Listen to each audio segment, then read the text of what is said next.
week's marketing pick of the week. I took a little bit different of an approach towards it. I started thinking about just kind of what am I interested in the world outside of marketing, and I'm a big video game player, so all my life I've been playing video games, and I just decided to kind of take a look at the industry in itself and like what marketers are doing to progress the industry, kind of evolve it into new groups of consumers. So a little bit about me. All my life I have been a video game player. This is just my current collection of PS3 games. I call it the Tower of Shame. Yeah, so I definitely play a lot of video games. They have a draw to me, which I believe is the same draw that they have towards a lot of people. So in order to figure out how to market to new consumers, I decided to kind of take a look at the psychological reasons why people play games in the first place. I came up with a study by psychologist Dr. Scott Rigby. He says that video games satisfy 3 basic psychological needs in the brain. The first is competence, which is the desire to seek out control and feel like you're mastering a situation. The second is autonomy, which is to have a certain degree of freedom over your actions. And the third one is relatedness, which is to feel like you matter to others and feel like you're making a significant contribution in a situation. And a cool note about the relatedness part was that it doesn't necessarily have to do with being related to other players. So like non-player characters, feeling related to even fake artificial intelligence still triggers that feeling of relatedness in the brain. And all 3 of these factors work together to make the player feel a rewarding sense of accomplishment, which keeps players coming back to want to play new games. So the conclusion that I drew from that was that any activity that can make someone feel a sense of accomplishment can be turned into a video game. So for example, as long as I've been a video game player, I've also been a skateboarder. Skateboarding to me stimulates those 3 activities in the brain as well. A degree of freedom, control, mastery, relatedness. And it's almost like when you're trying a trick over and over again and you finally get it down and roll away from it, it's almost like beating a hard level of a video game. So marketers were quick to realize that, and they created this. This is a game called Skate, and they have turned the act of skateboarding into a video game. So it's any activity that gives you a sense of accomplishment is marketable in the world of video games. For example, I'm also a waiter. And waiting tables is not necessarily a fun activity, but when you turn it into a video game, it becomes fun, and you have that sense of accomplishment. So whether it be waiting tables or skateboarding, or some of the traditional ways that video games interact with people, like being able to pilot a military fighter jet, or fighting off waves of aliens in space, or waves of zombies in a crowded apocalyptic city street, or being able to create a city.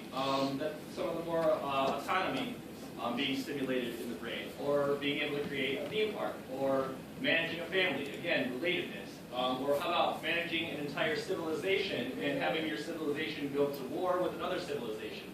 All 3 of those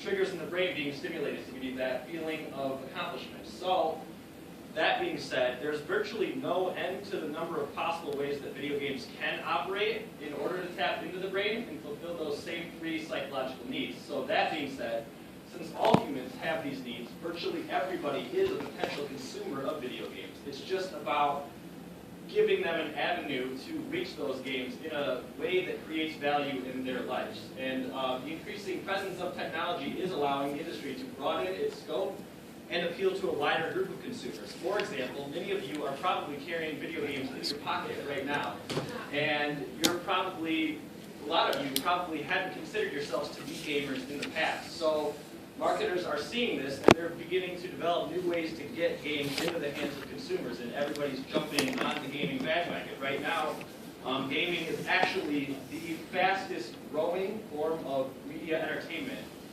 It's growing at an average 7% revenue per year, more than TV, more than film, music, and this is just kind of a breakdown of like what people are playing games on currently. Consoles are still dominating the market with PCs, kind of the 2 more traditional forms, but we're seeing these new segments kind of emerging, like with the ones in white. The mobile and tablet segment, which I've already talked about, social and browser games, kind of like on Facebook, and new handheld devices. And what's interesting is that those are kind of changing the way that people purchase games. For example, you used to go to the store and buy them on a disc or a cartridge, but now with the mobile and tablet segment coming up, it's stimulating everything to be more of like a digital download. So like you will download a game on Xbox Live or PlayStation Network on your console or PC or a tablet. So even with an industry that's growing at a 7% rate per year, we're seeing a decline in actual hard copy sales of games, and that's just due to everything going digital. So it's up to us as marketers in this new evolving trend in this market to kind of come up with new ways to market to those consumers in a more practical sense. For example, this is just a concept drawn by an amateur graphic designer, but this is a possible way to be able to get games into the hands of the more casual market. I mean, what about a smartphone that can flip open and you have a game controller right there, you know?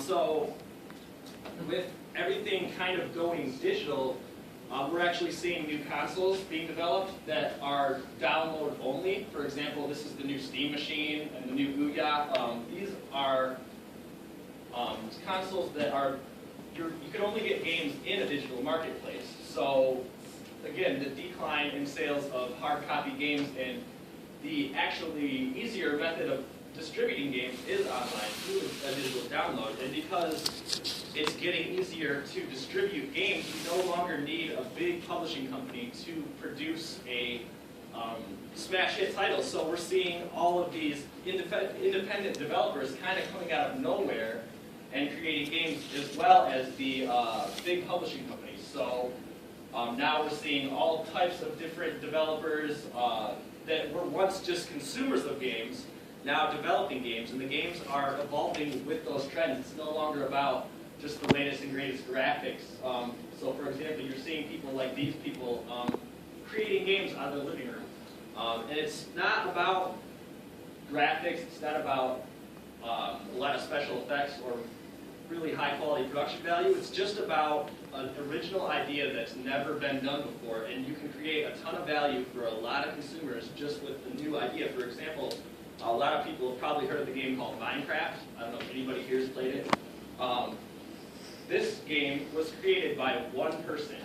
He programmed it out of his own house, and his idea was, why not remove all the objectives? Why not just remove everything that makes a game, and instead just create a virtual world for somebody to just spawn in and interact with? So, for example, you just spawn into the world with no objective whatsoever. So if you want to travel, go ahead and travel as far as you want. If you want to build a house, start chopping down wood, harvesting the materials. If you see a wild dog in the woods, just be careful it doesn't attack you, but if you give it enough bones, you can domesticate the dog. And why don't you breed the dog with another dog and make puppies? Or why not have an entire family of dogs? It's your world. Do whatever you want to do in your world. Build a giant castle, it doesn't matter.